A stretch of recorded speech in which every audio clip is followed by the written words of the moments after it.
Alléluia. Menuedi, menuedi, aklunochi. Menuedi, lengandochi. Edo gbagbe no gbagbe che. Menuedi, menuedi, menuedi, Jesus chi. Alléluia. Menuedi. Menuedi aklunochi. Menuedi lengandoche. Edo gbagbe no gbagbe. Alléluia, Jésus cheyon. Alléluia, Mahou cheyon. Alléluia, Clunon cheyon. Et on a mis Amen. Nous allons lever la voix, nous allons commencer par dire merci au Seigneur. Dis-lui merci pour sa bonté, dis-lui merci pour sa grâce. Dis-lui merci de ce qu'il a permis.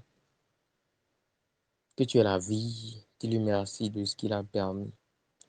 Ce fut des propositions et ce fut un programme.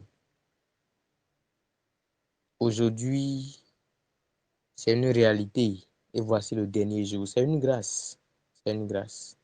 Dis-lui merci. Dis-lui merci, dis-lui merci. Dis ça, on se dit merci.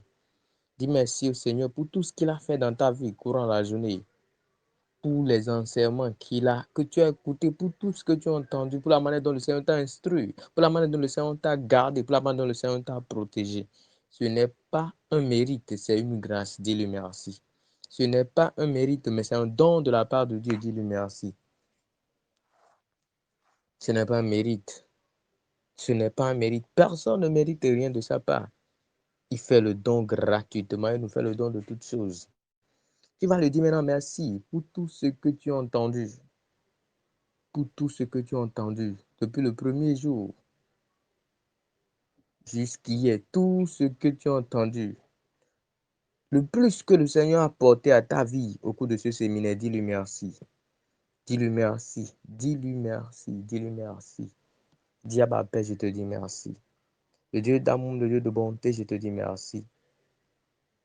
Ne sois pas familier à la manière de rendre action de grâce au Seigneur. Nous sommes tellement familiers à la manière de rendre action de grâce au Seigneur. Quand on dit rendez grâce au Seigneur, Seigneur, je te rends grâce. Ouvre la bouche, dis-lui ce pourquoi tu lui rends grâce. Il a fait de merveilleuses choses dans ta vie. Le souffle de vie. On est tellement familier à ce que nous vivons chaque jour. Nous ne savons pas que chaque jour que nous nous levons, c'est un miracle de Dieu. Chaque jour que nous pouvons mouvoir nos membres, c'est un miracle de Dieu. Dis-lui merci. Dis-lui merci. Dis-lui merci. Dis-lui merci. Dis-lui merci. Le fait de pouvoir porter un habit. Il y a d'autres qui ont des habits mais ne peuvent pas porter. Dis merci au Seigneur. Est-ce que tu peux lui être reconnaissant aujourd'hui? Le fait de pouvoir manger, le fait de pouvoir avoir de l'électricité chez toi. Dis-lui merci. Il y a certaines personnes qui ont tout ce que vous avez, mais cela ne peut pas leur profiter.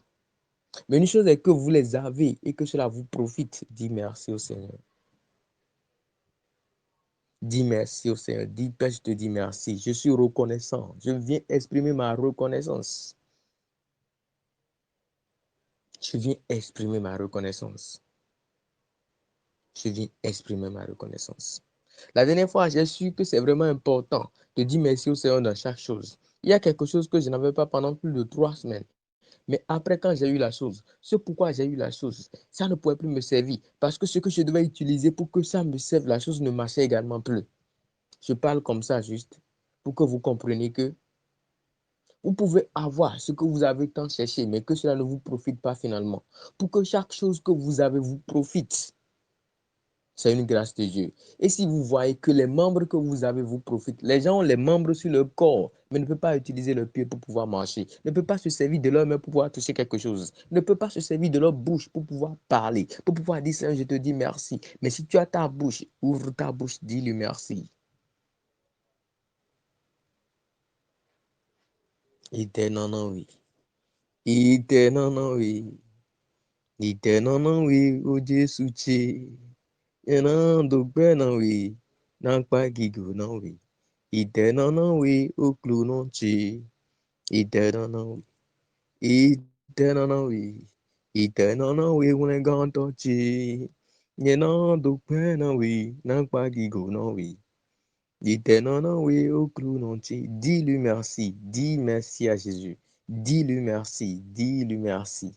Dis-lui merci. Quand nous voyons ce qu'il a fait pour nous à la croix, oh, nous voyons qu'il mérite nos remerciements. À chaque instant, il mérite qu'on lui dise Seigneur, je te dis merci. À chaque moment, il mérite qu'on lui dise Père, je te dis merci. À chaque moment, il mérite que je te dise Père, je te dis merci. Ça veut dire le châtiment qui t'est réservé, le châtiment qui m'est réservé, était tombé sur lui. Dis merci, Seigneur. Dis Jésus, je te dis merci. Dis Jésus, je te dis merci. Dis Jésus, je te dis merci. Dis Père, je te dis merci. Dis Seigneur, je te dis merci. Pour ton amour, je te dis merci. Pour ta bonté, je te dis merci. Pour le manger, j'ai un toit où je dors, je te dis merci. Je me déplace, je reviens chez moi, je te dis merci. Peut-être ça va vous étonner. C'est une grâce de Dieu de pouvoir aller faire un prêt, de trouver. Amen. C'est une grâce de Dieu de vouloir faire même un prêt et de trouver pour pouvoir faire. Parce que d'autres n'ont pas. Ils cherchent de prêt, ils n'en trouvent pas. Mais tu n'as pas, mais tu vas demander, on t'octroie, ou on te prête, on te donne. C'est une grâce de Dieu. Dis merci au Seigneur. Dis merci au Seigneur.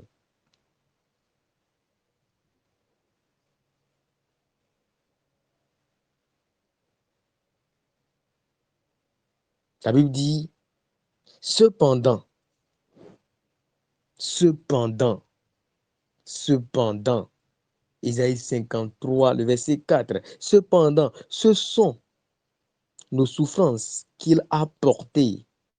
C'est de nos douleurs qu'il s'est chargé. Et nous l'avons considéré comme frappé de Dieu, humilié. Mais il était blessé pour nos péchés, brisé pour nos iniquités. Dis-lui merci. Dis-lui merci. Il a accepté. Il a accepté. On a regardé dans le ciel. On a dit qui ira mourir pour ces gens. Personne dans le ciel. Il a dit moi. J'irai mourir pour cette fille-là. J'irai mourir pour ce garçon-là. Et il a trouvé toi. Parmi tous ceux qui existent sur la terre, il t'a trouvé toi. Dis merci. Dis Jésus, je te dis merci. Dis Père de gloire, je te dis merci. Dis Seigneur, je te dis merci. Dis Jésus, je te dis merci. À présent, tu vas implorer le sang de Jésus, de te laver de toute forme de souillure. De toute forme de souillure. Le Fils unique de Dieu à la croix a été laissé. Il dit, Père, pourquoi m'as-tu abandonné? La Bible dit, lui qui n'a jamais connu le péché a été chargé de nos péchés. Et Dieu l'a laissé. Il a porté ses regards sur nous parce qu'il a porté nos iniquités. Christ ne peut pas porter tes iniquités pour qu'il y ait encore d'iniquités dans ta vie, pour qu'il y ait encore d'iniquités à toi. C'est pourquoi tu vas prier maintenant. Le sang qui a été versé pour le pardon, pour te laver, demande maintenant que ce sang est toujours frais. Demande que ce sang coule maintenant dans ta vie, de te laver de toute forme de souillure maintenant. Le sang de Jésus est toujours frais, qui te lave de ces choses que tu ne devais pas dire, mais que tu as dit.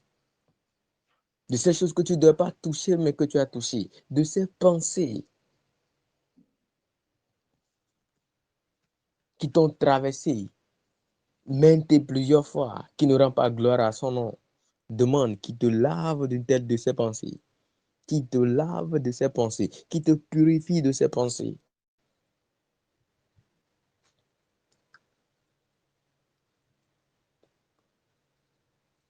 Prie, parle au Seigneur. Demande-lui qui te lave de ces pensées, de ces choses, de ces péchés. Demande que le sang te rend digne ce soir. Afin que, la Bible dit la fin de toute chose vaut mieux que son commencement. La fin de toute chose vaut mieux que son commencement. Est-ce que tu vas faire le premier jour, deuxième jour, troisième jour, quatrième jour, cinquième, sixième jour et manquer quelque chose parce que tu ne serais pas trouvé digne? Dis Seigneur, Lave-moi. Rends-moi digne ce soir. Rends-moi digne ce soir. Pas seulement pour ce programme, mais qui te rende digne.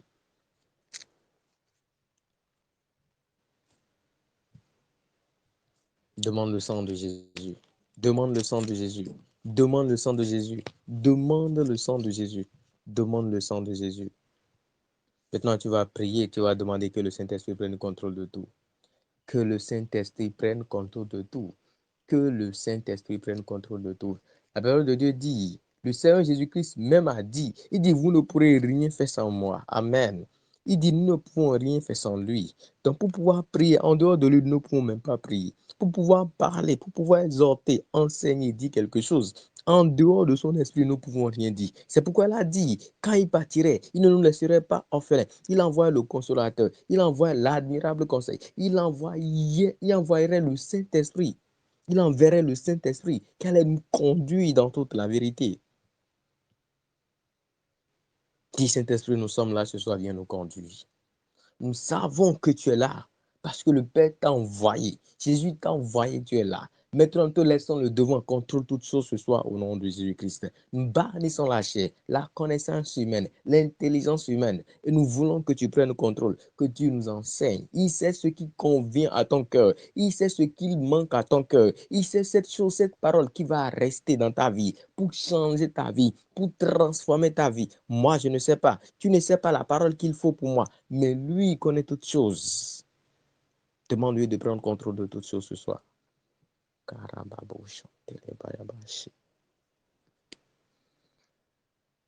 Father of glory. Demande-le-lui. Demande-le-lui, Seigneur, prends contrôle de tout. Jésus prend contrôle de tout. Abba Père prend contrôle de tout. Nous ne voulons pas la chair ni le sang, mais nous voulons que ton Saint-Esprit prenne contrôle de tout. C'est pourquoi tu as dit, ce ne sont pas des enfants nés selon la volonté de la chair, ni la volonté du sang, mais nés de Dieu. C'est pourquoi nous voulons que ce soir, tout nous soit communiqué de la part de Dieu. Nous ne voulons pas la volonté de la chair ni du sang, Seigneur. Prends contrôle de tout et fais toutes choses pour la seule et l'unique gloire de ton nom. C'est au nom de Jésus nous avons prié. Amen. Amen. Bienvenue à tous à ce programme. Aujourd'hui, c'est le 7e jour de notre séminaire. Demeurer permanemment dans la présence de Dieu en tant qu'épouse de Christ. Nous avons vu plusieurs choses. Nous avons vu plusieurs choses. Nous avons vu plusieurs choses. Je voudrais ce soir, honnêtement, j'ignore vraiment comment les choses vont se passer, mais je rends toute la gloire au Seigneur. Je vais rapidement faire avant de laisser la parole au frère Daniel si le Seigneur nous fait grâce. Parce que vraiment, je ne sais pas comment ce soir le Seigneur va diriger les choses. Mais je sais une chose, que la fin de tout chose vaut mieux que son commencement. Nous parlons de demeurer dans la présence, demeurer permanemment dans la présence de Dieu en tant qu'épouse de Christ. Amen. Et quand nous parlons d'épouse de Christ, quand, de façon générale, on parle d'épouse de Christ, la première des choses, c'est que on a souvent trait à l'église de Christ. Parce qu'il a dit, il ne viendra pas chercher ses épouses, mais il viendra chercher son épouse. Amen. C'est vrai, nous avions vu dans notre texte de base, la Bible a parlé de 10 vierges. Il y a 5 qui sont sages et 5 qui sont folles. Mais il a toujours été question d'épouse de Christ. Amen. D'épouse de Christ. Et quand on parle d'épouse de Christ, c'est l'église du Seigneur. C'est pourquoi la Bible dit, il est la tête de l'église. Quand on parle souvent du foyer, on dit, l'homme est la tête de la femme. L'homme est le chef de la femme. Comme Christ est la tête de l'église. Amen. Ce qui veut dire que demeurer de façon permanente dans la présence de Dieu en tant qu'épouse de Christ, cela ne se réfère pas seulement à un individu. Cela ne se réfère pas seulement à ma vie seule, mais cela se réfère à notre vie.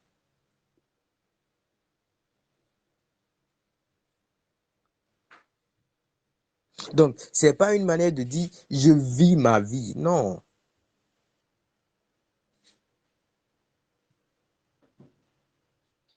C'est une manière de dire nous vivons notre vie, la vie que Christ nous a demandée. C'est pourquoi vous allez voir, les disciples du Seigneur n'ont pas vécu leur vie. C'est-à-dire, ils n'ont pas cherché à dire, je vais moi au ciel, les autres peuvent ne pas aller au ciel. Ce n'est pas grave, mais moi, je vais au ciel.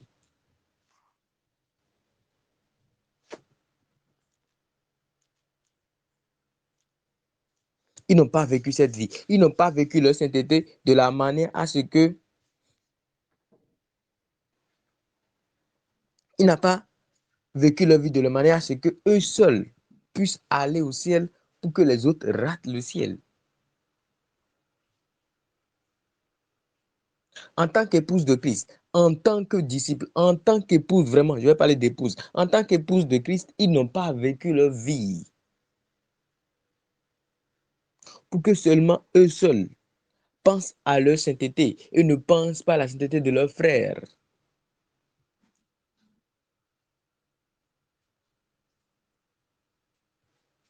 Parce que quand on parle de l'église de Christ, quand on parle de l'épouse de Christ, c'est une personne. C'est vrai que pour que l'église soit sainte, il faut que chacun de manière individuelle soit sainte. Amen. Je suis saint, tu es saint, elle est sainte. Elle également de son côté est sainte. Et nous formons une race élue.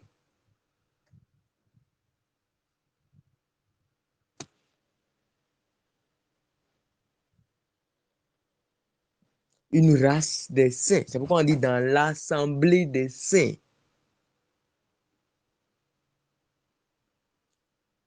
On dit dans l'assemblée des saints. La Bible dit que celui qui est plus grand, que le plus grand parmi vous soit quoi? Celui qui tend la main aux autres. Et quand on est naturellement, de façon naturelle, quand on est épouse, on est la personne qui aménage plus la maison. Ce n'est pas un titre de domestique, mais on est quand même celui qui gère plus la maison. Parce que l'époux est tellement occupé dans ses va-et-vient à voir comment faire pour pouvoir nourrir. Donc le Seigneur utilise tout ce qu'il faut pour pouvoir nourrir. C'est pourquoi la parole de Dieu nous dit, toute écriture est inspirée de Dieu pour convaincre, instruire, corriger, afin que l'homme de Dieu soit prompt, parfait à toute bonne œuvre. Jésus lui fait tout. Comment nous équiper pour notre édification, pour notre sanctification? Comment, quelle parole il nous faut? Mais c'est l'épouse qui s'occupe de faire quoi? D'organiser la maison. C'est l'épouse qui s'occupe de gérer la maison. Et en tant qu'épouse de Christ, quand nous nous retrouvons dans la maison du Seigneur, quand je parle de la maison du Seigneur, quand nous nous retrouvons dans un clan, quand nous nous retrouvons dans un cercle des enfants de Dieu, nous devons tout faire. Pour faire quoi? Pour que cette maison-là soit gardée propre. Jésus tient tellement à ce que sa maison soit trouvée propre. Nous avons vu le cas des 5 sages.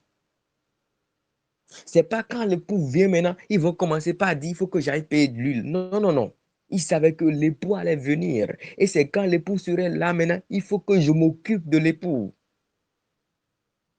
Mais si tu n'avais pas préparé la chose à l'avance, comment est-ce que tu vas lui servir?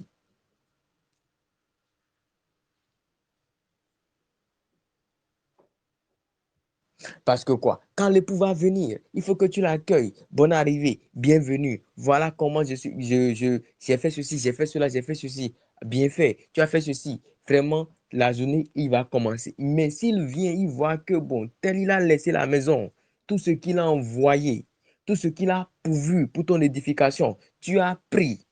Tu n'as même pas cherché à préparer pour que ses enfants puissent manger.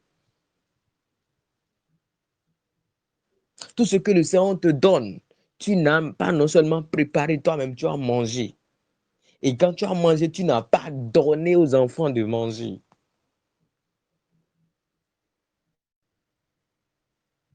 Il ne serait pas content de toi. Parce que tout ce qu'il a envoyé, c'est resté tel qu'il a envoyé. C'est pourquoi souvent nous avons ce sale comportement quand nous allons à l'église ou bien quand nous suivons les enseignements. Moi, en premier, nous aimons noter, on note, on note, on note. Mais on ne prend jamais le temps de relire. On a le temps d'écrire, de noter. Le temps de reparcourir ces choses qu'on a notées. C'est comme des nourritures que l'époux a payé pour nous. Il a utilisé quelqu'un, peut-être qui a jeûné pendant des jours, et il lui a dit non, car cette nourriture, l'âme de telle personne en a besoin, remets à telle personne. Et quand lui il aura cette nourriture, il pourra en manger et préparer et donner une partie à mon enfant qui est là. Mais on t'a donné la nourriture et tu as gardé dans le sachet, on t'a donné, tu es parti déposer, c'est là comme ça. Tu penses qu'en tant qu'époux, il sera fier de toi? De ce qu'il met, il fait tous les efforts pour que la nourriture de l'âme puisse te parvenir, mais que tu gardes. Non seulement tu ne te nourris pas, tu ne nourris pas les enfants. C'est pourquoi aussitôt quand nous allons voir dans la Bible, après l'histoire des femmes, des 10 vierges, nous voyons l'histoire de Talent qui montre que quoi? L'autre, il lui a remis la chose, mais il est parti cacher. Il ne s'en est pas servi.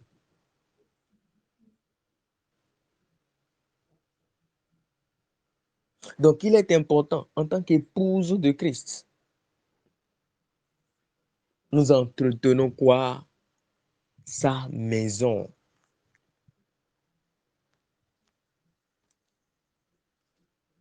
Il est important, en tant qu'épouse de Christ, nous entretenons sa maison. Nous entretenons sa maison.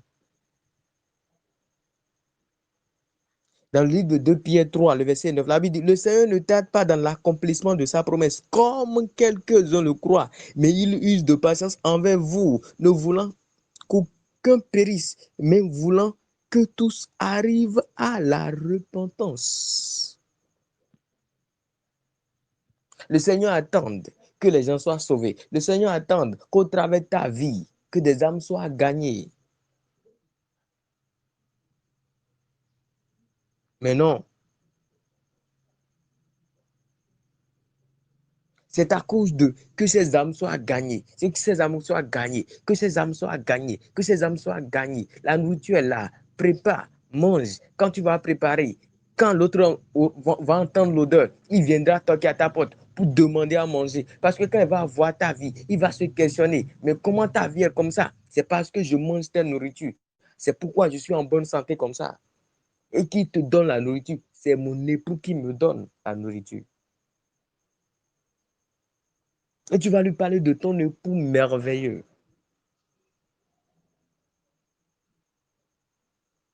Mais en tant qu'épouse, tu es toujours à la maison. Mais tu es tellement loin de ton époux. Une chose est d'être quelque part, une chose est d'être en intimité avec quelqu'un.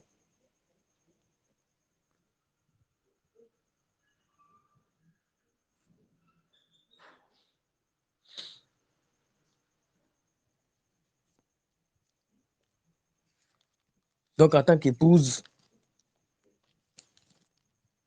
nous devons savoir qu'il y a des devoirs que nous devons faire.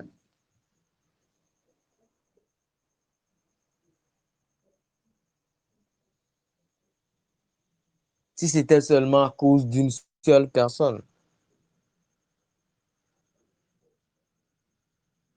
on n'allait jamais dire, je préfère te rejeter pour que mes ceux-là soient sauvés. Il est temps de parler aux Romains. Parce qu'il savait que quoi? L'époux, tout ce qu'il a fait, tout ce qu'il a subi également à cause de vous. C'est pourquoi, quand quelqu'un arrive à la dimension d'épouse, il dit, mes enfants bien-aimés, mes enfants que j'ai engendrés par des douleurs d'enfantement. Parce qu'il parvient maintenant à la connaissance. de ce qu'il épouse. Et voilà les enfants de son époux. Parce qu'à un moment donné, lui-même, il a été enfant d'une autre épouse de cet époux-là. Ici, ne regardez pas l'aspect polygamie, mais je parle de l'aspect église.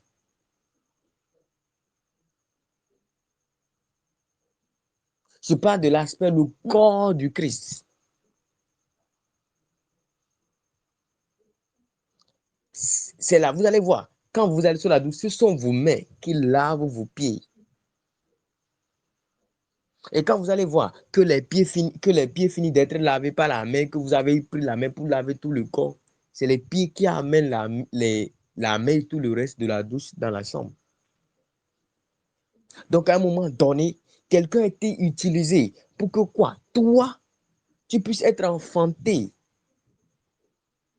Et à ce moment-là, c'est cette personne-là qui jouait le rôle de l'épouse. Depuis que tu as connu le Seigneur, sache que tu es en train de grandir déjà. Tu es en train de quitter l'étape d'enfant. Tu es en train de grandir, que tu es en train de venir à l'étape d'épouse. Maintenant, il y a les exigences d'épouse que tu dois commencer par accepter. Tu ne peux pas entrer dans le mariage et ne pas accepter les exigences de l'épouse. Tu ne peux pas dire, je vais demeurer permanemment dans la présence de Dieu en tant qu'épouse et ne pas accepter les exigences qui accompagnent l'épouse.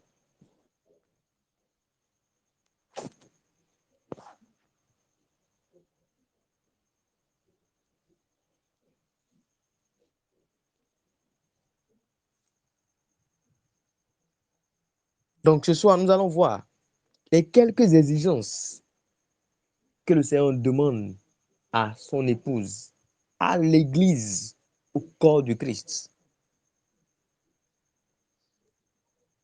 Le corps du Christ, d'abord, c'est chacun et c'est nous ensemble qui formons le corps. Si je ne suis pas le corps, tu n'es pas le corps. Mon frère n'est pas le corps, ma soeur n'est pas le corps. Nos frères ne sont pas le corps, nos soeurs ne sont pas le corps. Personne n'est le corps de Christ. Donc je le suis, tu l'es, ensemble, nous sommes toujours le corps de Christ.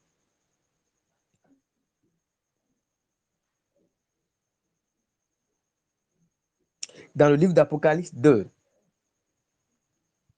le verset 5, il dit, souviens-toi donc d'où tu es tombé, répands-toi et pratique tes premières œuvres.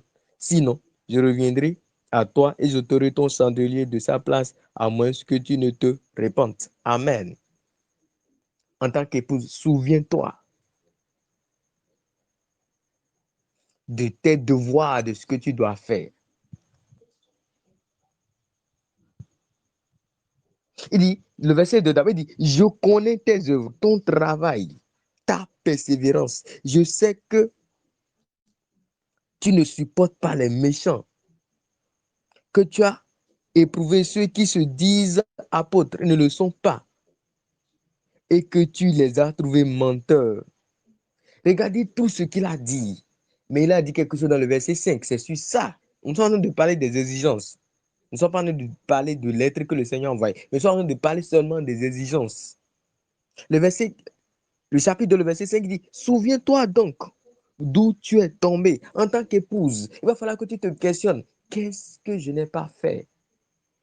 Alors, pour savoir où est-ce que tu es vraiment tombé, parce que tu peux en train de te poser des questions, mais où est-ce que je suis tombé? Souviens-toi, la première fois que tu as été marié à cet époux, c'est-à-dire la première fois que tu es venu à la foi, regarde tes œuvres dès les débuts. Est-ce que c'est toujours comme ça? Regarde comment tu es engagé pour le Seigneur. Regarde comment tu es décidé.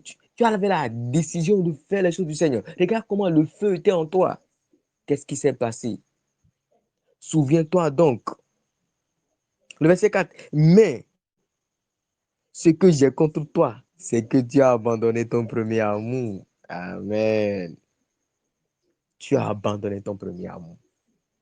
Tu l'avais reconnu étant Seigneur. Le zèle était là, le feu était là en tant qu'épouse. Mais quelque chose s'est passé. Qu'est-ce qui s'est passé? Souviens-toi donc. D'où tu as laissé les sacs. Quand il venait, il voyait la maison propre, la maison arrangée. Tu donnais à manger aux enfants. Tu veillais, tu étais là et tu venais, pas seulement pour le mariage, pas seulement, mais tu veillais. Seigneur, ceci, mes frères. Tu priais, tu dois connaître le Seigneur. Ceci, je vais sortir faire cela. Il dit, souviens-toi donc d'où tu es tombé. Qu'est-ce qui s'est passé? Ou est-ce que tu as heurté le pied et tu as laissé tous les colis tomber?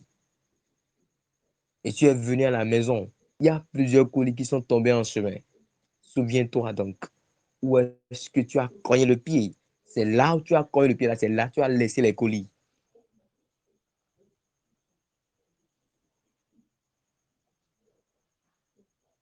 Les exigences en tant qu'épouse.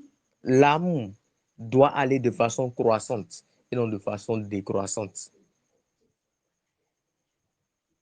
L'amour pour le Seigneur doit croître et non fait quoi? Chuter. L'amour pour le Seigneur doit croître et non fait quoi? Et non chuter.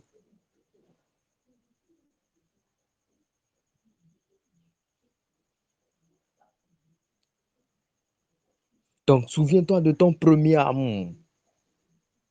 Souviens-toi de ton premier amour.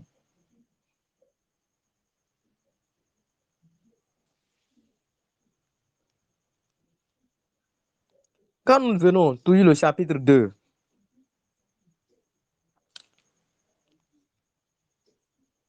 nous venons au verset 14. Nous lisons quelque chose. Il dit, mais j'ai quelque chose contre toi. C'est que tu as là des gens attachés à la doctrine de Balaam qui enseignait à Balak de mettre une pierre d'achoppement devant les fils d'Israël pour qu'ils mangent des viandes sacrifiées aux idoles et qu'ils se livrassent à l'impudicité. De même, toi aussi, tu as des gens attachés pareillement à la doctrine des Nicolaïtes. Réponds-toi donc, sinon je viendrai à toi bientôt et je les combattrai avec l'épée de ma bouche. Amen. Donc, qu'est-ce que nous voyons ici? En tant qu'épouse, nous ne devions pas permettre. Amen. Nous ne devions pas permettre à ce que nos enfants, je vais y revenir, à ce que nos enfants mangent des mets souillés. Ah oui. Nous ne devons pas permettre. La parole de Dieu n'a pas de face. Comme on dit, la parole de Dieu, c'est la vérité. La vérité n'a pas de face. La vérité, c'est la vérité, ça s'arrête là. C'est pas Jean, c'est la vérité. C'est soit la vérité ou soit c'est le mensonge. La parole de Dieu dit, l'homme ne vivra pas seulement de pain, mais de toute parole qui vient de l'Éternel. Si toi-même, tu ne t'approches pas régulièrement de la parole de Dieu, si toi-même, en tant qu'épouse, tu ne veilles pas, tu ne vas pas chez ton époux, tu ne sais pas comment ton époux parle, tu ne sais pas comment ton époux dit ceci, dit cela. Quand quelqu'un te dira que ton époux a dit ceci, tu diras que c'est ton époux qui a dit. Si tu le connaissais bien, tu dis, mon époux peut dire ça, ça m'étonnerait. Mon époux ne peut pas dire ça. Tel je le connais. C'est comme quelqu'un vient nous dire ici présent. Il dit, Dieu a demandé que le jour où vous allez vous voir, commencez par vous gifler. Vous allez dire, ah, notre Dieu n'est pas pareil. Notre Dieu ne se comporte pas de cette manière. Mais cela ne s'arrête pas. Notre Dieu ne demande pas seulement de ne pas gifler. Mais cela va également à ce niveau 2. Notre Dieu ne parle pas comme ça.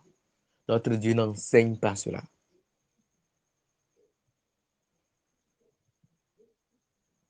Notre Dieu ne demande pas des choses comme ça. Notre Dieu ne donne pas ce genre de prophétie.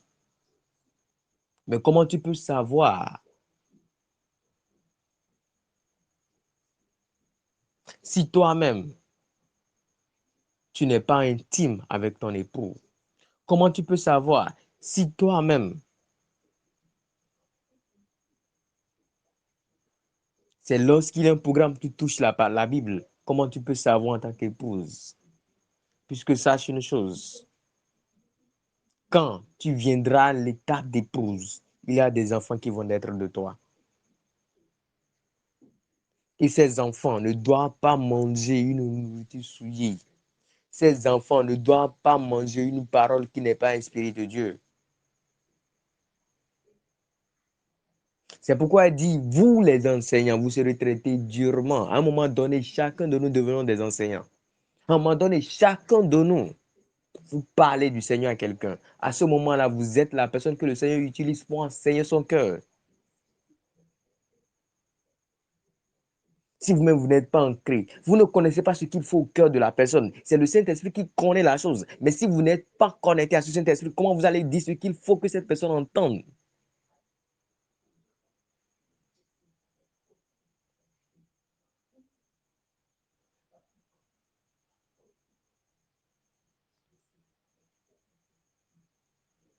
Vous allez les amener à manger des choses sacrifiées aux idoles. C'est-à-dire des choses que des gens ont dit. Vous allez colporter et vous allez dire ces choses. Ça n'aura pas d'effet. Parce que ce n'est pas ce que les gens ont dit qui change, mais c'est la parole de Dieu qui change.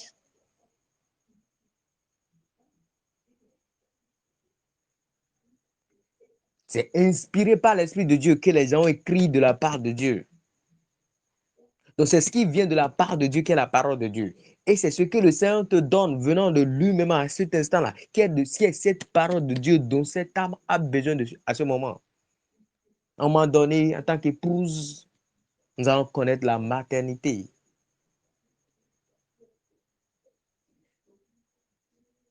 C'est pourquoi il dit allez partout et faire de toutes les nations mes disciples, parce que l'enfant doit porter le nom de son papa.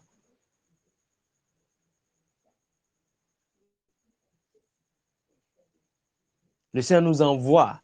C'est lui qui fait tout le travail. Mais à un moment donné, nous devenons mères.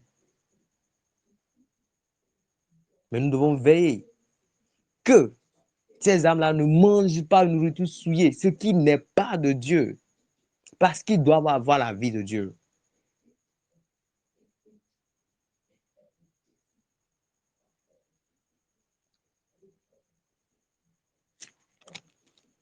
Les exigences. Souviens-toi où tu as laissé les sachets. Souviens-toi où tu as laissé les colis. Souviens-toi où tu as cogné le pied. Souviens-toi de ton premier amour et répands-toi. En tant qu'épouse, Seigneur, je manque de m'approcher de toi. Oh oui, j'ai résolu de faire ceci, je ne le fais plus jamais, Seigneur. Reste-moi. Seigneur, souvent je fais l'effort d'imaginer des choses, de dire des choses. Je sais, ma conscience le sait, mon être sait que ça ne vient pas de toi. Seigneur, pardonne. Je fais souvent l'effort de prier pour qu'on sache que c'est moi, je prie bien, mais cela ne vient pas de toi.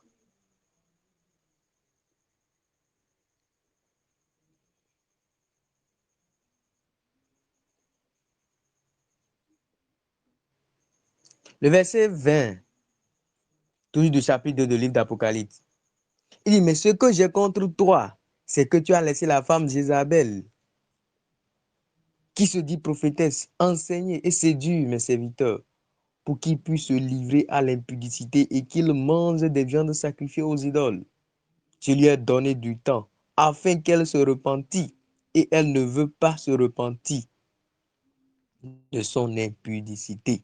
Voici, je vais la jeter sur un lit et envoyer une grande tribulation à ceux qui commettent adultère avec elle, à moins qu'ils ne se repentent de leurs œuvres.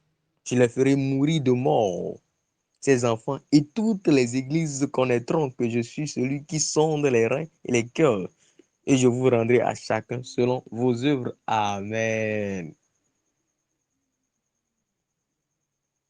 Il n'y a pas cet époux merveilleux qui aime son épouse et qui n'est pas jaloux. Pas une jalousie qui amène l'amertume, mais une jalousie qui amène à le protéger d'eux. On voit dans le livre de 2 Corinthiens 15, verset 33, la Bible dit, les mauvais compagnes corrompent les bonnes mœurs. Le Seigneur ne veut pas qu'en tant qu'épouse, nous soyons une épouse qui quitte sa chambre, va dans une autre chambre. Je prends l'aspect naturel déjà. Tu quittes ta chambre, tu vas dans la chambre de la voisine, vous parlez, tu quittes la chambre de la voisine, tu vas, il dit,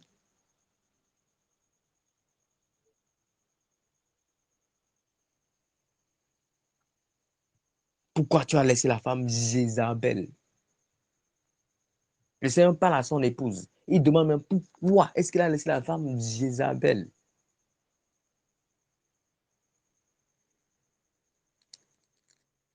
Puisque quoi? Quand vous devenez amis, la Bible dit celui qui se fait ami du monde devient ennemi de Dieu. Quand en tant qu'épouse, tu fais ami d'une femme querelleuse, tiens-toi tranquille, tu deviendras querelleuse. Parce que quoi? Quand tu te fais ami à une femme Jézabel, elle va prendre un peu de ce que tu as, elle va te donner un peu de ce qu'elle a.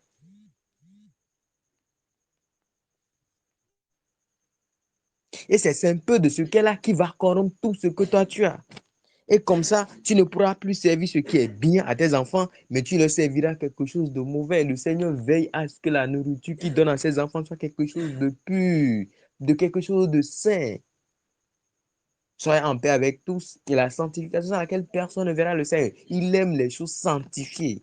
Il n'aime pas les choses souillées. Pour le voir,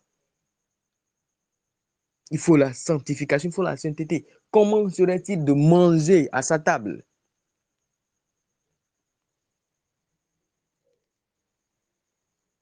Dans les exigences du Seigneur, nous ne pouvons pas être époux du Seigneur et être amis de tout le monde.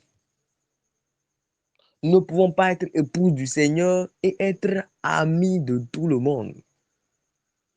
Celui qui dit la vérité n'est pas ami de tout le monde. Nous ne pouvons pas être époux du Seigneur et être en tout lieu. La vérité de Dieu n'a pas d'à peu près. La vérité de Dieu, c'est la vérité de Dieu. Nous ne pouvons pas être époux de Christ et être amis de tout le monde.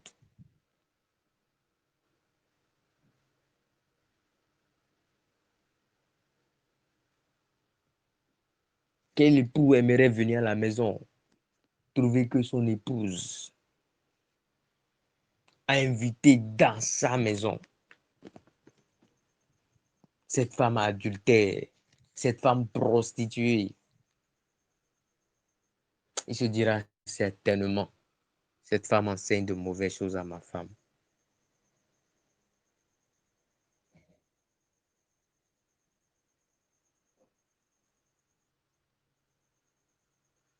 Et mes enfants risquent de copier les choses de cette tante, qui n'est en réalité pas une tante, mais une pécheresse. Même s'il ne craint pas cette Jézabel à cause de sa femme, et il le craint à cause de ses enfants. Donc, en tant qu'enfant de Dieu, c'est pourquoi vous allez entendre certaines personnes dire, quand on dit la sanctification nous demande de ne pas mettre ceci, de ne pas faire ceci, ils vous diront, et tel pasteur, et tel et tel.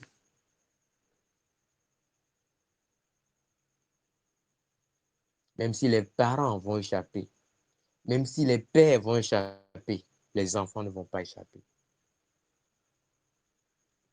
Pour la protection des enfants, pour que les enfants ne mangent pas, les enfants ne copient pas des comportements souillés, des aliments souillés. Nous avons vu là parler également des aliments souillés, qu'ils mangent des viandes sacrifiées aux idoles, pour que les enfants ne copient pas ce qui n'est pas de lui. Il faut que vous vous dissociez. C'est pourquoi il dit quel rapport y a-t-il entre la lumière et les ténèbres? Quel rapport y a-t-il entre l'épouse de Christ et la femme Jézabel?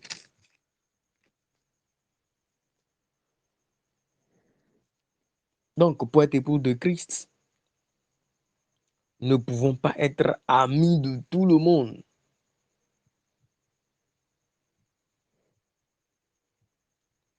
Nous ne pouvons pas être amis de tout le monde.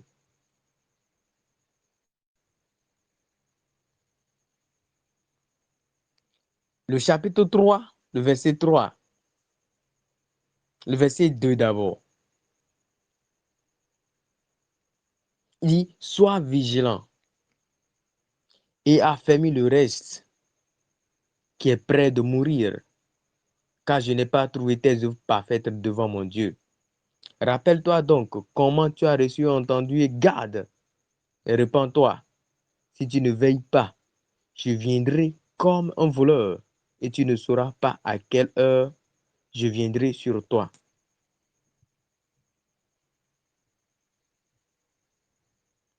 Donc, quand on parle d'épouse de Christ, on est en train de parler du corps du Christ. On est en train de parler du corps du Christ. Et nous revenons encore. Ce que tu as, ce que le Seigneur te donne, c'est non seulement pour toi, mais pour que également cela soit bénéfique à tes frères. Pour que cela soit bénéfique aux autres membres du corps de Christ. Donc, nous sommes des épouses.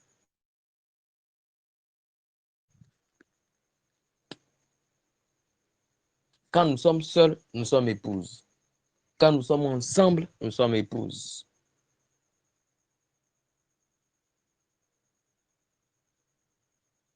Mais des épouses combinées. Des épouses corps ayant de membres.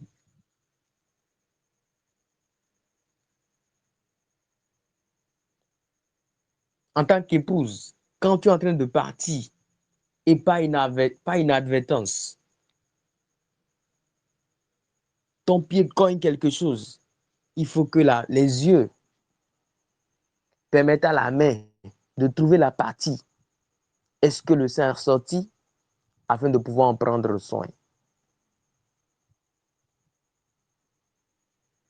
Parce que si nous ne prenons pas soin de cette petite partie qui est blessée peut-être et que cela est infecté, vous allez voir tout le reste.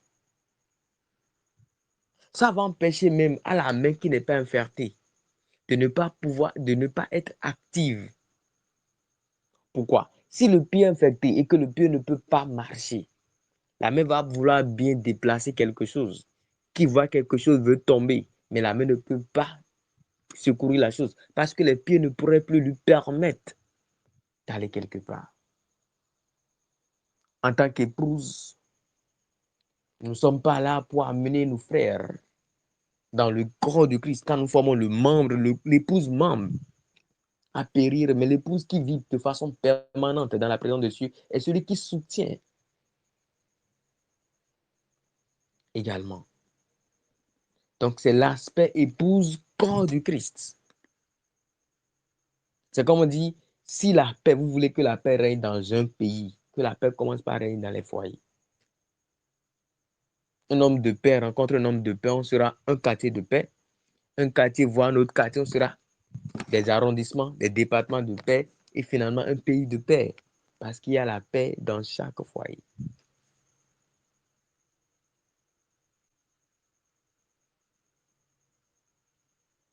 Une personne épouse rencontre une personne épouse. Nous sommes une église épouse. Et c'est l'épouse là que le Seigneur viendra chercher.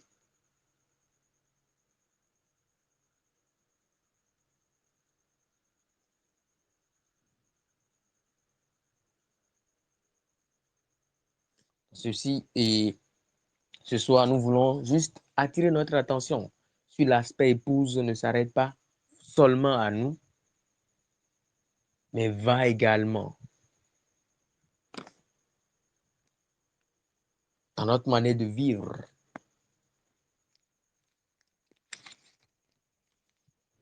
avec nos frères. Ne s'arrête pas seulement parce que le Seigneur viendra chercher l'épouse, l'église.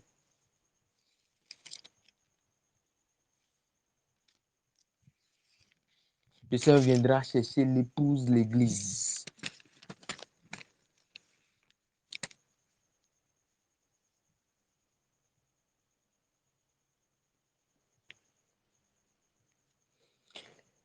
Que la grâce du Seigneur nous soit abondante. Nous sommes en train de faire un séminaire d'enseignement et de prière. Nous avons, les jours passés, entendu beaucoup de choses. Nous avons également fait plusieurs requêtes de prière. Et certainement, comme c'est le dernier jour, on aura certainement d'autres choses à dire. Donc, c'est ce que j'ai à cœur de partager ce soir avec nous. par la grâce de Dieu. Et je vais laisser la parole à Fofo Daniel de continuer s'il a quelque chose à dire avant que nous revenions avec quelques deux requêtes de prière avant de finir avec ce séminaire proprement dit. Merci, que le Seigneur nous bénisse.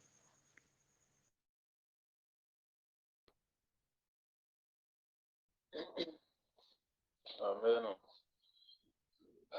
Shalom, shalom à tous, tout un chacun de nous, que le Seigneur bénisse et qui nous fortifie.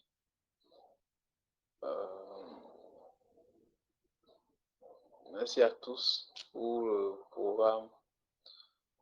Merci à tous ceux qui ont participé d'une manière ou d'une autre, ceux qui ont tenu jusqu'à la fin. J'ai vu certains qui nous ont rejoints, qui n'ont peut-être pas pu terminer. Il y en a qui sont venus visiter, bon, tout ça. Que le Seigneur bénisse tout un chacun, qui fortifie tout un chacun de nous. Il n'y aurait pas, je ne crois pas qu'il y aurait un thème de séminaire que nous allons prendre et que nous allons pouvoir décortiquer en un seul bloc et que nous sommes sûrs d'avoir fini avec le thème. Je ne crois pas. Il y aura toujours des contours. Il y aura toujours des contours. J'aurais aimé qu'à la fin des séminaires, que chacun puisse continuer encore avec le thème. Le souci, c'est qu'il y a beaucoup de choses qui pèsent sur chacun. Il y a beaucoup de choses auxquelles nous devons travailler personnellement. Il y a beaucoup de choses, beaucoup de choses, beaucoup de choses au fond. Par moments, ces choses passent inachevées. Je crois que le Saint-Esprit est à l'œuvre au contrôle et qu'il se charge de chacun et de ce qui est nécessaire encore pour chacun. Je crois que le Saint-Esprit fait ce travail-là. Nous avons commencé avec un thème, demeurer dans la présence de Dieu en tant qu'épouse de Christ. On n'en finira jamais de dire assez sur le thème. On ne va jamais finir de dire que nous avons satisfait le thème. Nous avons pu toucher à tous les paramètres du thème. Je ne crois pas qu'on pourrait dire quelque chose comme ça. Je ne crois pas. Jésus a passé assez de temps avec les disciples et même à sa résurrection, je crois qu'il a fait encore 40 jours et la Bible a dit qu'il a fait ces 40 jours à continuer à enseigner à ses disciples. Mais malgré tout cela, Jésus, en partant difficile, a dit, il vous est avantageux que je m'en aille pour que le Saint-Esprit vienne. Car il y a des choses que le Saint-Esprit va nous enseigner. Il a dit, il y a des choses que vous ne pouvez pas supporter maintenant. Mais quand il serait venu, il va vous enseigner ces choses. Donc, la Bible dit même que toutes les choses que Jésus a fait, on ne peut pas tout écrire dans la Bible parce que si on essaie d'écrire, il y aurait un tas de volumes. Il y aurait certainement beaucoup de choses que le Seigneur Jésus a dit qu'on n'a pas entendu, qu'on n'a pas vu, qui sont passées peut-être inaperçues ou bien qui n'ont pas été écrites dans les Écritures. Et c'est le Saint-Esprit que nous l'a dit aujourd'hui. Alors, si c'est le cas, alors je ne crois pas qu'avec ce thème-là, ou bien avec chaque thème, mais lorsqu'on prend une seule phrase ou un seul mot comme thème-là, je ne crois pas que nous puissions dire tout sur le thème. Chacun va dire ce qu'il pense, ou chacun va dire ce que le Saint-Esprit le met à cœur. Et le Saint-Esprit se chargera. À chaque fois que nos pensées, nos idées, nos réflexions se porteront sur le sujet, le Saint-Esprit va se charger de nous enseigner ce qui est nécessaire. Dans Jean chapitre 2, le verset 27, il dit ceci. Il dit, je dis ceci à cause de ceux qui vous égarent. Je ne sais pas si je vais trouver le passage de sitôt.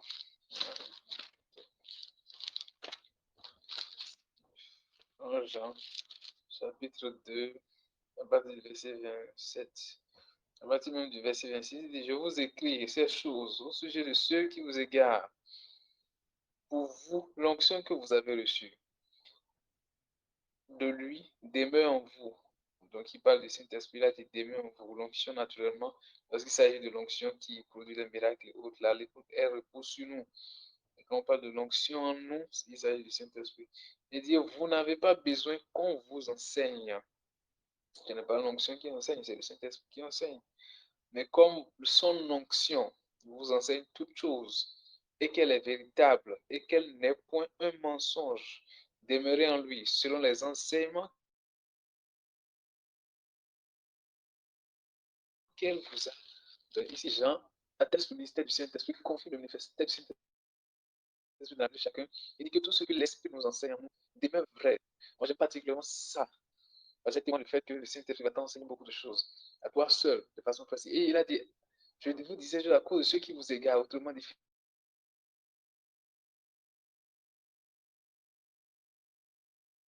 fais attention à ce que quelqu'un d'autre te dira. Mais prête oreille à ce que l'Esprit te dira. Il est en train de dire. C'est ce qu'il est en train de dire. Amen. 1 Pierre, c'est 2 Pierre, je ne me rappelle plus, chapitre 1, je crois, partie du verset 3, il dit ceci, comme sa divine puissance nous a donné tout ce qui contribue à la vie et à la piété, au moins de la connaissance de celui qui nous a appelés par sa propre gloire et par sa vertu, lesquelles nous assurent de sa part les plus grandes et les plus précieuses promesses, afin que par elles vous deveniez participants de la nature divine, en fuyant la corruption qui existe dans le monde par la convoitise. Ici, l'apôtre Pierre dit que Dieu s'est assuré de donner à chacun de nous tout ce qui nous est nécessaire pour fuir la corruption qui est dans ce monde. Amen. Donc, je crois que nous avons tout ce dont nous avons besoin pour être encore davantage enseigné, davantage instruit par le Seigneur sur le thème. Et de ce que je connais, de ce que j'ai remarqué, c'est que toutes les fois, quand tu as un souci, quand tu as une inquiétude, quand tu veux comprendre quelque chose et que tu vas vers le Saint-Esprit, il t'enseigne toujours. Il n'y a pas cette foi. Il peut t'enseigner des choses que tu auras peur. Tu vas te dire, ça là, est-ce que c'est vrai? Mais n'empêche qu'il enseigne toujours, n'empêche qu'il dit toujours quelque chose. Et j'ai remarqué aussi une chose, c'est lorsqu'il veut parler sur un sujet, qu'il suscite le sujet dans notre esprit, afin de pouvoir nous parler sur le sujet. Jésus, avant de pouvoir parler à ses disciples sur sa mort, sa résurrection, a dû leur poser d'abord la question de savoir qui dit-on que je suis? C'est lorsqu'ils ont répondu à cette question, là, il dit que c'est à partir de là, il a commencé par leur parler du fait qu'il va mourir quelque chose. Il a commencé par leur parler de beaucoup de choses concernant sa mort, sa résurrection. Et jusqu'à ce qu'il aborde le thème sur qui il est, il ne pouvait pas leur dire certaines choses. Alors le Saint-Esprit fera de même avec nous. Amen. C'est juste des parenthèses au sujet de ce que le thème est très vaste. Le thème est très vaste.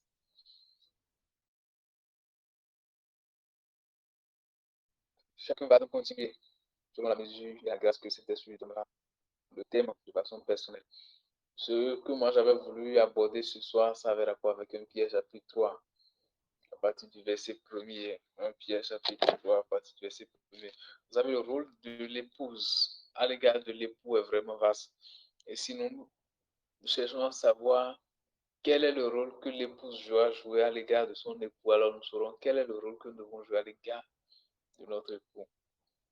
Le thème, c'est demeurer dans la présence de Dieu en tant qu'épouse de Christ. Demeurer dans la présence de Dieu en tant qu'épouse de Christ. Demeurer dans la présence de Dieu en tant qu'épouse de Christ. La Bible dit que Dieu vient chercher pour son Fils qui est le Christ, qui est Jésus, une épouse.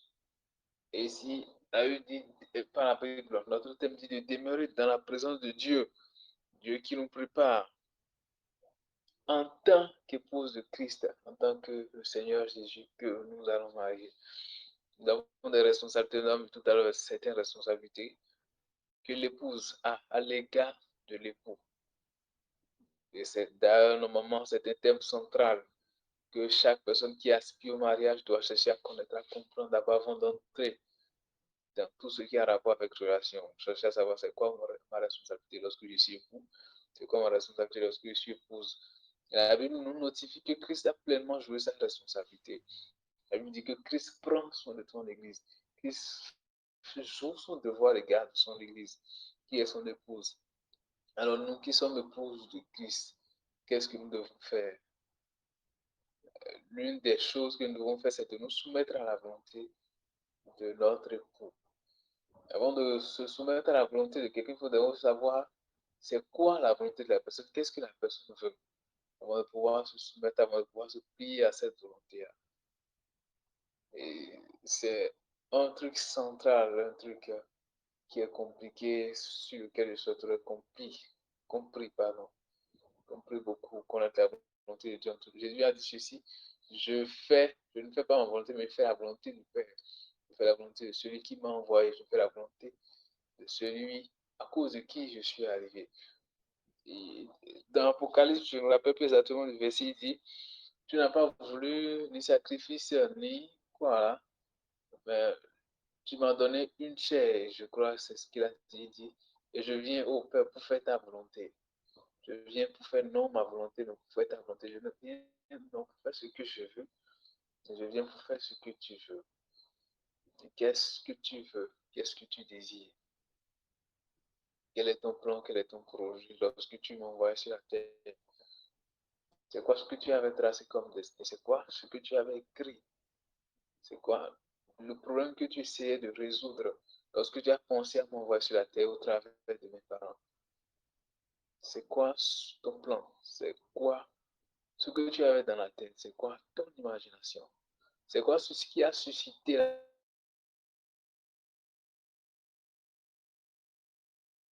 la pensée de me mettre comme une semence dans le ventre des entrailles de mes parents?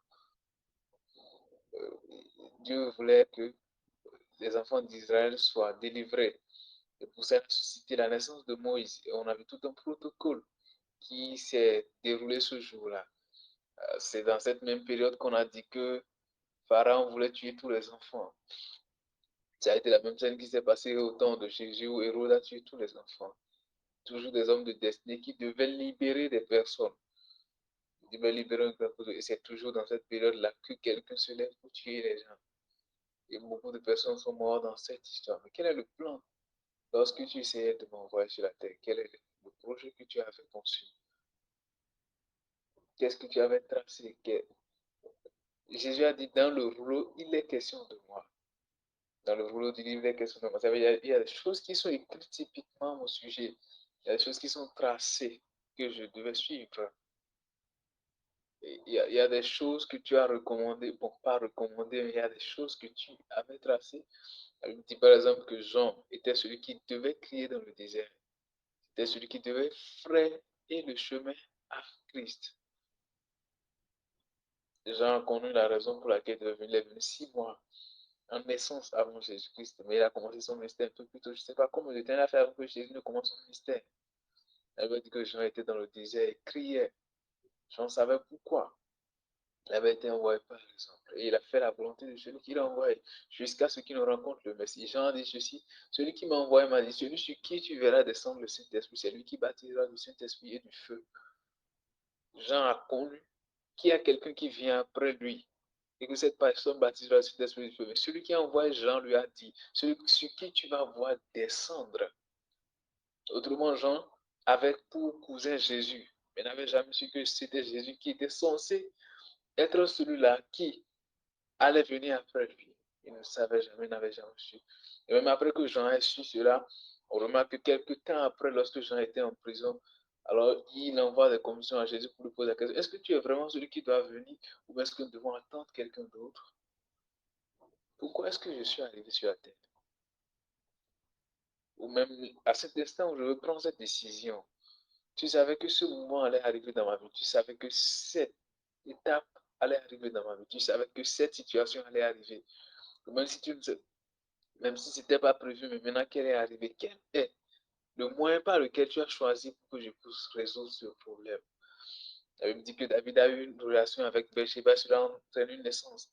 Ce que le Seigneur a éradiqué. Mais plus tard, Salomon est né de la relation, d'une autre relation avec Bathsheba. Et c'est ce Salomon que Dieu a choisi et a programmé pour rester sur le trône d'Israël.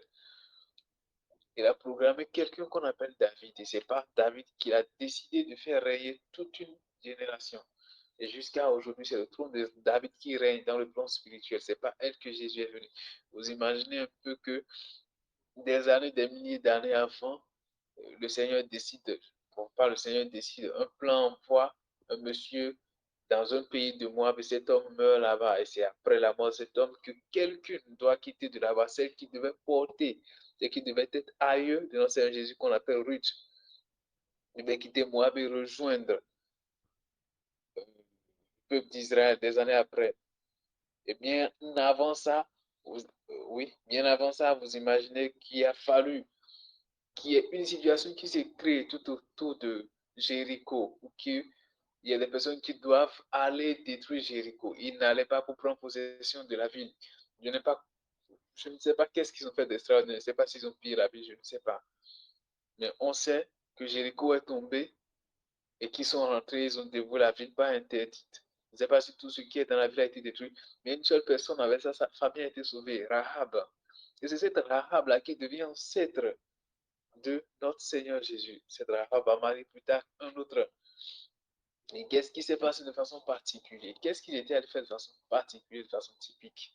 S'ils étaient allés loger à Jéricho, on aurait compris que bon, peut-être ils voulaient loger à Jéricho. Ils n'ont fait rien d'extraordinaire d'autre. Juste pour Rahab, on aurait pu dire, alors ils ont fait le tour de Jéricho pendant 7 fois, 7 fois le 7e jour, mais une fois chaque jour. Et plus tard, ils ont quitté là. Et Josué est allé jusqu'à maudire cette ville. Il a dit, celui qui va poser les fondements, c'est au prix de son premier fils. Et il va achever au prix de son dernier fils. Et ce qui s'est arrivé des milliards d'années après. On ne sait pas si ça a atteint des milliards d'années, mais des années après. Un plan qui disait que Rahab allait rentrer dans la descendance, qui disait que Ruth allait rentrer dans la descendance. Mais qu'est-ce que tu attends de moi? Qu'est-ce que tu veux de moi, Seigneur? Comment est-ce que je peux faire pour t'honorer? Comment est-ce que je peux faire pour te faire plus plaisir? Comment est-ce que je peux faire pour faire ta joie dans les cieux? Qu'est-ce que tu aurais désiré? Qu'est-ce que tu aurais voulu? Comment puis-je faire pour accomplir pleinement la raison pour laquelle tu m'as envoyé sur la terre? Comment faire pour connaître le plan qui est écrit à mon sujet? Il a dit à Jérémie, je te connaissais depuis le vent de ta mère, je t'avais établi. Moi, là, j'ai prévu que tu deviennes prophète. Jérémie avait un père qui était de la classe des sacrificateurs. Mais le Seigneur avait prévu que Jérémie soit prophète. Et on a vu le ministère de Jérémie qui était rempli de puissance. Il donnait des prophéties pas possibles. Même sur le champ, ces prophéties s'accomplissaient. Des années après, les prophéties s'accomplissaient. Ce qui lui a créé beaucoup de problèmes. Une visite juste. Une visite, un programme que Dieu a établi. Mais je ne peux pas être sur cette terre que tu n'es pas un programme pour moi. Tu as dit, tu connais les projets que tu as établis sur nous, des projets de paix, de malheur, afin que nous ayons un avenir et non de l'espérance. Ce qui m'intéresse, ce n'est pas le bonheur que tu veux me donner. Ce qui m'intéresse, ce n'est pas l'argent que tu peux m'offrir. Ce qui m'intéresse, ce n'est pas de l'or que tu peux m'offrir. Mais ce qui m'intéresse, c'est quel est ton plan? Quand tu pensais à moi, quand tu pensais à me mettre dans le ventre de ma mère, quel était le plan? Elle me dit que un ange, même depuis l'Ancien Testament, on peut voir cette histoire. On dit qu'il y a un ange qui rend visite à une femme, la maman de Samson. Et cet ange-là vient dire à cette femme-là qui était stérile pendant des années, lui dit des choses, des choses, des choses, des choses, des choses. On dit toujours dans le livre des juges que lorsqu'il y a un problème, alors le pays est d'abord livré parce qu'elle a désobéi à Dieu. Mais lorsqu'il veut être délivré, le Seigneur suscite un juge. Et donc, Dieu a fait de la même chose avec Gédéon lorsque le pays était en souffrance. Et donc, pendant que le pays était en souffrance, Dieu a pensé à ce qu'une naissance vienne. Un certain qu'on allait appeler Samson. Et cette personne allait délivrer le peuple à telle époque. Et c'est comme ça l'ange vient et parle et dit des choses. À la moment de Samson, tu ne vas pas boire de lui, tu ne vas pas boire ceci, tu ne vas pas boire de cela. Parce que le plan que Dieu avait tracé sur Samson était typique. Et ce Samson vient et dit, vous n'allez pas couper ses cheveux. Quel est le plan que tu as tracé sur ma vie? Si seulement tu pouvais permettre à ce que je connaisse cela et que je puisse faire ta joie. Quel est ton plan sur ma vie? C'est quoi le plan de destinée que tu as écrit? Où est-ce que tu as voulu que je passe? Dans quelle directive tu as voulu que j'aille? Même si je ne peux pas le connaître, accorde-moi la grâce de marcher dans l'accomplissement de ce plan. Elle me dit qu'une vierge du nom de Marie était fiancée à un certain homme, Joseph. Et plus tard, Joseph remarque que Marie était enceinte, mais Marie a été avertie par le Seigneur qu'elle allait tomber enceinte et qu'elle allait enfanter un fils. Et à ce fils, il lui a dit, tu vas lui donner le nom de Jésus. J'ai remarqué même que les noms que nous portons là ne sont pas un hasard. Ne sont pas un hasard. Une inspiration ne vient pas de façon naturelle comme ça. Il y a une influence qui vient.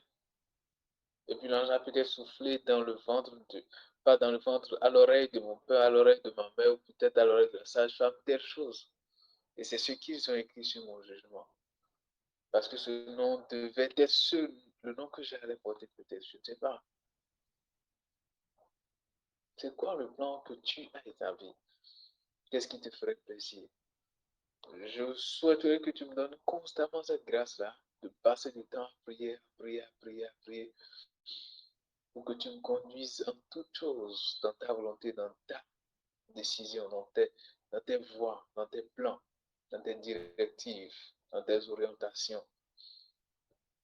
Il dit, tu vas lui donner le nom de Jésus. C'est lui qui sauvera son peuple de ses péchés. C'est lui qui est celui que j'ai envoyé pour sauver son peuple de ses péchés. Cet homme venait avec une destinée spécifique. Il savait ce qu'il avait à faire. Et il ne savait pas que je devais m'occuper des affaires de mon père. Il savait que son père lui avait confié des affaires. Il savait qu'il avait fait quelque chose de façon particulière. Qu'est-ce qui est la raison pour laquelle tu m'as appelé? Le Seigneur a dit ceci à Ananias, va à tel endroit, tu vas rencontrer un certain qu'on appelle Saul. Et Ananias a dit, c'est lui qui persécute les gens. Jésus a dit, oui, je lui ai montré combien il va souffrir pour moi. Et Paul, lorsqu'on regarde le livre des Actes, était heureux de souffrir pour le Seigneur de la sorte. Vous imaginez, même avant que le Seigneur ne vienne sur la terre, il a connu certainement ses disciples. Il savait que lorsqu'il allait venir sur la terre, il allait choisir Pierre, il allait choisir. Probablement, il y avait des personnes parmi ses disciples qui étaient plus âgées que lui. C'est possible. C'est bien possible. Il savait que telle chose, telle chose, telle chose, telle chose, telle chose. Et il a choisi ses disciples avec connaissance. Et il a fait beaucoup de temps avec eux. Il les a supportés pendant de nombreux temps. Ce n'était pas les seuls disciples qu'il avait, il avait assez. On remarque qu'il y avait juste 120 qui se sont regroupés. Lorsqu'on lit dans Galate, je ne sais pas si c'est dans Galate ou dans quel évangile, je crois que c'est dans Galate, lorsque l'apôtre Paul est en train de décrire un peu lorsqu'il s'est visité à Jérusalem, il dit que le Seigneur s'est apparu à 500 disciples. Cela sous-entend qu'il y avait probablement plus de 500 disciples qui étaient à l'époque. Le Seigneur avait donc assez de disciples, mais on en a parlé juste de quelques-uns. Quel est le plan que le Seigneur avait? Il fallait un filet pour pouvoir aller évangéliser les uniques Éthiopiens pour que l'évangile puisse aller peut-être en Éthiopie, que l'évangile puisse atteindre Samarie. Mais quel est le plan que tu as fait, même si je ne le connais pas? Et si tu me conduisais à l'accomplir? Si tu me conduisais à l'accomplir? La Bible dit que Caïphe a prophétisé, il ne savait même pas qu'il était en train de prophétiser. Et si tu parlais de ma bouche sans que je ne sache même que je suis en train d'accomplir un plan que tu as prévu? Il a dit, il vaut mieux qu'une seule personne meure, vaut mieux que tout le peuple meure. C'était ce qu'il avait dit que c'était une prophétie. Et pas un moment, même lorsqu'on lit l'évangile, on dit Jésus a eu tel problème à la croix, c'était un accomplissement avec telle chose qui était écrite. Il a fait telle chose. Il a dit, j'ai soif de savoir, on dit, c'était un accomplissement avec telle chose. On dit, on n'a pas rompu son nom parce que c'était dit telle chose. On dit, on n'a pas fait telle chose parce que c'était dit telle chose. Tout était déjà écrit. C'était des prophéties qui venaient en accomplissement. À mon sujet, qu'est-ce que tu as prévu? C'est sur ça que nous allons prier ce soir. Je voudrais vraiment que nous prions sincèrement ce soir, de façon sincère. Même si je ne peux pas capter, même si je ne peux pas savoir, tu peux au moins me guider. Tu peux au moins me conduire. La Bible dit, ceux qui se confient en l'Éternel trouvent dans leur cœur des chemins tout tracés. Il ne sait pas, mais quand il regarde dans son cœur, il trouve que ceci est ce qu'il peut faire. Oui, la plupart de nous n'avons pas forcément appris à pouvoir entendre Dieu. Nous ne sommes pas familiarisés aux songes, aux visions, à entendre audiblement Dieu. Nous nous perdons dans beaucoup de choses. Mais le Seigneur peut nous parler dans nos cœurs. Je ne peux peut-être pas voir, mais il peut me parler, me dire va à gauche, il peut me dire va à droite, il peut me dire va devant, il peut me dire va derrière. Il me conduit juste dans de verts pâturages, la Bible a dit. Il me dirige près des sources d'eau paisible. Ce n'est pas seulement près des sources d'eau paisible, ce n'est pas seulement vers le pâturage. Même pour faire son plan, il me conduit vers cela. Il peut me conduire. Il a dit, lorsque tu voudras prendre la décision, la voix te dira derrière toi, voici le chemin que tu dois prendre. Voici le chemin que Dieu. Je voudrais sincèrement que nous prions par rapport à cela en tant qu'épouse de Christ. Quelle est la volonté de mon époux? Qu'est-ce que mon époux veut? Qu'est-ce qu'il veut? Qu'est-ce qu'il désire? Quel est son plan lorsqu'il m'envoie sur la terre? Pendant que je suis là, qu'est-ce que je suis censé faire? Est-ce que je suis censé démarrer une organisation pour lui? Est-ce que je suis censé établir des choses pour lui? Est-ce que je suis censé mettre sur pied des choses? qu'est-ce qu'il a peut-être mis dans mon corps? Qu'est-ce qu'il veut mettre? C'est quoi? Lorsque je vais revenir le dernier jour, aujourd'hui, de quoi tu vas me dire, mon fidèle serviteur, entre dans la joie de ton maître. Cela est ce sont des choses qui sont particulières. Ce sont des choses que tout le monde ne connaît pas toujours. Ce sont des choses que tout le monde n'a pas besoin de connaître. C'est une question de relation intime. C'est une question de ce que l'époux dit à son épouse. Ce n'est pas un truc qui se révèle à tout le monde où tout le monde sait, c'est si, c'est ça. Non. Ouais, même en catégorie des prophètes, il y a une spécificité dans les prophètes. Tous ne prophétisent pas, ne disent pas la même chose en même temps, au même moment, de la même manière. Non. Même quand on est pasteur, on n'est pas pasteur de la même façon, on ne dirige pas de la même manière. Même pour diriger, il faut savoir comment est-ce que le Seigneur veut que je dirige. Qu'est-ce que le Seigneur attend de moi ou de vous, de nous, de chacun de nous. On ne doit peut-être pas le connaître, mais que ça me fasse de la joie de ce que tu es conscient, de ce que je te cherche et de ce que j'ai soif de toi, de ce que je veux ton plan. Que cela me procure au moins de la joie. Qu'est-ce que tu attends de moi? C'est ce sur quoi nous avons d'abord commencé la prière. Alors, il voudrait que chacun de nous, de façon sincère, commence par parler au Seigneur. Ne te laisse pas distraire par quoi que ce soit. Peut-être la fatigue. Ce soir, c'est la dernière soirée. Nous allons nous séparer tout à l'heure. Mais qu'est-ce que, Seigneur, tu attends de moi? Tu veux quoi de moi? Peut-être tu veux prendre des décisions par rapport à quelque chose et tu ne sais pas comment la chose va se faire. C'est le temps de prier. Quel est ton plan par rapport à ceci, Seigneur? Quel est ton projet par rapport à cela? Je ne sais pas. Peut-être que je ne vais pas savoir parce que je ne sais pas t'écouter, je ne sais pas t'entendre. Mais est-ce que tu peux au moins me diriger? Est-ce que tu peux au moins me conduire? Est-ce que tu peux diriger mon cœur? Ne permets pas que je résiste à ta volonté. Ne permets pas que je résiste à ton plan.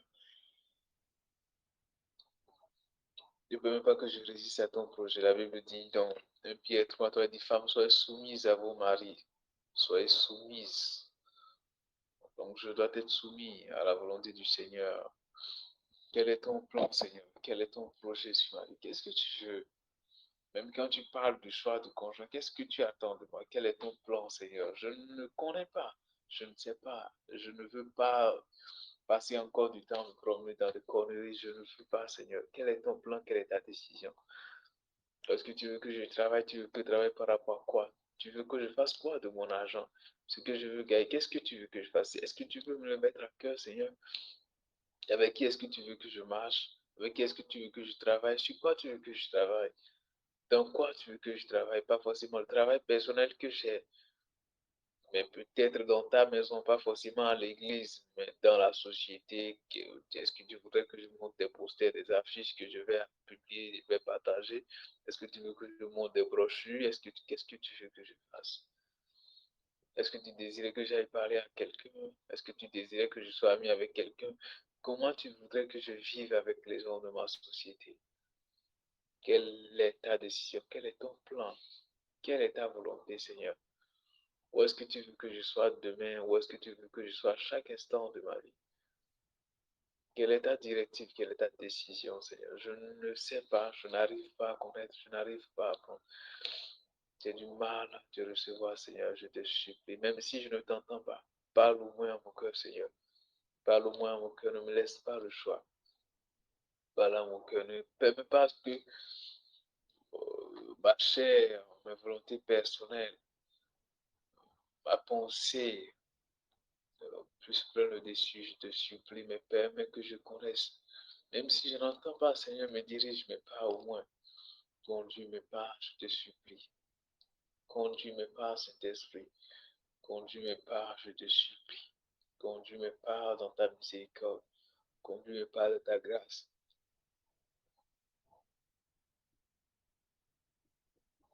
Conduis mes pas, je te supplie. La seule chose que je désire, c'est de t'honorer pendant que je suis sur la terre. La seule chose que je désire, c'est de faire ta joie, Seigneur. La seule chose que je désire, c'est de faire ta joie, Seigneur. La seule chose que je désire, c'est que tu puisses te réjouir à mon sujet. La Bible a dit que lorsque le Seigneur Jésus est sorti de lui, une voix, le ciel s'est ouvert, une voix lui a dit, tu es mon fils bien-aimé en qui j'ai mis toute mon affection et toute ma confiance. Tu es mon fils bien-aimé. La voix lui a parlé à lui sur de façon typique. Il a dit que d'autres personnes m'ont entendu. Ils n'ont pas compris certains ont c'était le tonnerre et beaucoup d'autres choses. Seigneur, je veux faire ta joie. Je veux faire ta joie. Je veux faire ta joie. Je ne veux pas être un sujet compliqué pour toi. Je ne veux pas être un autre souci pour toi où tu as besoin d'utiliser par d'autres moyens pour pouvoir me parler. Je ne veux pas être comme Balaam où tu as besoin d'utiliser par mon âme pour me parler pour certaines choses. Je ne veux pas être distrait. Je ne veux pas, Seigneur. Accorde-moi la grâce, je te supplie. Accorde-moi la grâce, je te supplie. Je veux connaître ton plan. Je veux connaître ton plan. Peut-être que je ne vais pas pouvoir connaître juste de bout en bout, mais accorde-moi le peu que je puisse comprendre. S'il faut que tu me montres un peu, s'il faut que tu me diriges un peu, accorde-moi cette grâce. Accorde-moi cette grâce. La Bible dit que ceux qui se confient en l'Éternel trouvent dans leur cœur le chemin tout tracé. Accorde-moi la grâce. Que je trouve dans mon cœur le chemin tout tracé par rapport à ma destinée, par rapport à ton plan. Je te supplie, j'ai besoin de toi. J'ai besoin de toi. J'ai besoin de toi. Que mes décisions, mes pensées, mes directives personnelles, les projets de ma famille pour moi, les projets de mes amis pour moi, les projets de mes parents, les propres projets, n'étouffe pas ta voix, Seigneur. N'étouffe pas ton projet, n'étouffe pas ton plan. Et je te supplie, conduis mes pas. Je te supplie, conduis mes pas. Je te supplie, conduis mes pas. Je te supplie, conduis mes pas. Je sais que tu écoutes ma voix, Seigneur. Je sais que tu me regardes du haut de ton trône. Je sais que tu vois cette séance, Seigneur. Je te supplie parce que j'ai besoin de toi. Je te supplie, je pleure en sincérité de cœur avec toi parce que j'ai besoin de toi. J'ai besoin de toi. Je ne veux plus continuer à tourner en rond. Je ne veux pas tourner en rond, Seigneur Jésus. J'ai refusé de choisir des statues muettes. J'ai refusé d'aller avec des idoles qui ne parlent pas parce que je sais que tu parles. J'ai refusé de rester dans la confusion avec ces choses parce qu'elles ne parlent pas, Seigneur. Et c'est pourquoi je suis venu choisir un Dieu qui parle. Je suis venu choisir un Dieu qui marche parce que j'ai refusé de marcher avec les choses soumières. Je suis venu faire alliance avec un Dieu qui réagit parce que je ne veux pas rester avec des choses dont je suis incertain, Seigneur. Accorde-moi la grâce, c'est toi que je cherche. C'est toi que ma vie recherche, c'est de toi que j'ai besoin. C'est de toi que j'ai besoin, je te supplie. Je te supplie, Seigneur, c'est de toi que j'ai. Ma plus grande joie serait que tu sois en joie à mon sujet. Ma plus grande joie, c'est que tout le ciel soit en joie à mon sujet, que tout le ciel dise oui, il a réussi. Que tout le ciel dise il a réussi. Que tout le ciel dise il a réussi. Que tout le ciel dise il a réussi. Je m'imagine quel était le scénario qui se passait au ciel lorsque le Seigneur était en train de subir des moments de douleur, des tracasseries, des souffrances, pendant qu'on était en train de le frapper. Quelle était la réaction des anges dans le ciel? Qu'est-ce qui se passait dans le ciel? Qu'est-ce que les anges regardaient dans le ciel? Quelle était la scène qui était terrible, qui était tournée lorsque Jésus allait jusqu'à la croix? Un Dieu puissant se laisser battre par ces créatures, se laisser ridiculiser par ces créatures, pas parce qu'il n'était pas capable, mais il fallait qu'il traverse cette situation. Il avait connu la volonté de Dieu pour cette situation. Il avait dit avant que cette heure ne vienne, il a passé toute la nuit à prier. Et si c'était possible. Peut-être il y a des choses, et je sais, il y en a, Seigneur. Donne-moi de ne pas les fuir, donne-moi de les affronter, Seigneur. Les moments compliqués, les moments difficiles, Seigneur. Donne-moi de les connaître, de les affronter, Seigneur Jésus. Des moments que j'aurai à passer où je n'aurai pas de chaussures à porter. Des moments où j'aurai à passer pendant que je n'aurai pas de nourriture à manger. Des moments où j'aurai à passer dans la honte, dans l'humiliation, Seigneur Jésus. Des moments où j'aurai à passer Jésus, le Tout-Puissant, qui guérissait les malades, qui ressuscitait les morts de 4 jours. Je trouve ridiculisé par des personnes, juste parce que c'était la volonté de Dieu pour moi, c'était aussi. Je me rappelle d'une histoire, j'ai suivi cela avec le pasteur Ivan Castan lorsqu'il parlait sur le thème. Cela il y a près de plus de 3 ans déjà. Il racontait l'histoire d'un monsieur qui cherchait la volonté de Dieu. Cet homme était dans une situation compliquée, il ne savait pas qu'est-ce qu'il traversait. Et dans cette situation, il disait, Seigneur, est-ce que c'est ta volonté? Il dormait sous les ponts, il n'avait même plus où rester. Et puis, il cherchait à savoir ce que je dois prier, qu'est-ce que je dois dire. Il a dit juste, je crois, si je ne me trompe pas, cette fois, un jour, lui est parvenu, il a dit, ma grâce te suffit, ou quelque chose comme ça. Et il a dit, depuis ce jour, il était en joie, bien que les souffrances n'avaient pas quitté, mais il allait à l'école désormais avec la joie, parce qu'il savait que le Seigneur était avec lui. Seigneur, je sais que je vais traverser des choses compliquées, des choses difficiles. J'aimerais bien le savoir, Seigneur. J'aimerais savoir à quoi j'aurais à faire face. J'aimerais savoir à quelle situation je vais faire face. Accorde-moi la grâce. Accorde-moi la grâce. Accorde-moi la grâce, Seigneur. Accorde-moi la grâce. Accorde-moi la grâce, Saint-Esprit de Dieu. Accorde-moi la grâce, Seigneur Jésus. Accorde-moi la grâce, je te supplie. Accorde-moi la grâce. Accorde-moi la grâce, Saint-Esprit, de connaître en toutes choses ta volonté et de marcher selon elle, Seigneur. Accorde-moi la grâce de connaître ta volonté de marcher selon elle, Seigneur. Accorde-moi la grâce de connaître ta volonté de marcher selon elle, Seigneur. Accorde-moi la grâce de connaître ta volonté en toutes choses et de marcher selon elle, Saint-Esprit de Dieu. Accorde-moi cette faveur, Seigneur. Accorde-moi cette miséricorde. Je désire faire ce que tu veux. Peu importe ce que ça va coûter, peu importe le prix que cela va coûter. Peu importe le prix que cela va coûter, Seigneur, je désire faire ta volonté. Je désire faire ta volonté, Seigneur. Je désire faire ta volonté. Je désire faire ta volonté, Jésus.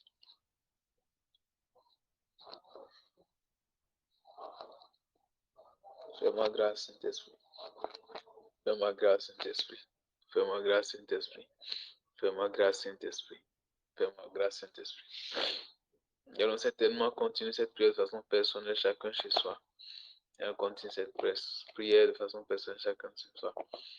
Allons, pendant que nous sommes en train d'aller à la fin pour ce soir, je voudrais que chacun commence par remercier le Seigneur pour ce programme de séminaire que nous avons eu jusqu'ici, qui commence par dire merci à Jésus. Merci pour ce plan, merci pour cette grâce, merci pour cette faveur, merci pour tout ceci jusqu'à là. C'est une grâce qui est venue de la part de l'Éternel, nous ne devons pas la prendre à la légère. Merci Seigneur parce que nous avons tenu jusqu'à cette heure-ci, jusqu'à la fin de ce projet, ce programme que tu as établi. Merci Saint-Esprit de Dieu, merci Roi de Dieu. Au nom de Jésus, nous voulons prier. Seigneur, nous vous remercions, nous vous rendons grâce. Nous vous rendons grâce, Seigneur, nous vous rendons toute la majesté, Seigneur, pour ce séminaire de 7 jours qui est en train de prendre fin aujourd'hui. Cela est venu de vous, si c'est un prodige à nos yeux, Seigneur Jésus. Nous voulons vous dire merci pour tout, Seigneur. Béni soit votre nom, élevé soit votre nom, exalté soit votre nom, Seigneur. Toute la grâce vous soit rendue pour le siècle de siècle, Seigneur Jésus. Merci, Saint-Esprit de Dieu. Nous remettons le reste, les journées, tout ce qui reste avec dans votre main, Seigneur. Prenez le contrôle, Seigneur, enseigne-nous davantage. Faites-nous connaître ce que nous devons connaître, Seigneur. Et que votre nom soit glorifié dès à présent pour toujours. Merci, Seigneur Jésus. Au nom de Jésus, nous avons prié. Amen. Donc, nous sommes donc à la fin du séminaire de 7 jours qui a commencé depuis le dimanche soir, pardon. C'est depuis dimanche, non, le lundi soir, depuis le lundi soir jusqu'à maintenant. Nous terminons le programme aujourd'hui. Nous terminons le programme ce soir par la grâce de Dieu. Félicitations à tous ceux qui ont pu tenir jusqu'à la fin. C'est toute une grâce de la part du Seigneur. Nous ne voulons pas prendre cela à la légère. Nous allons prendre le prochain rendez-vous pour les prières que nous faisons habituellement les soirs, les vendredis soirs. Nous ne savons pas encore, comment les choses vont se passer dans la semaine. Nous confions tout dans la main du Seigneur, nous verrons bien. Et nous restons à l'écoute quand même pour tout ce qui va suivre. Amen. Et que le Seigneur nous bénisse.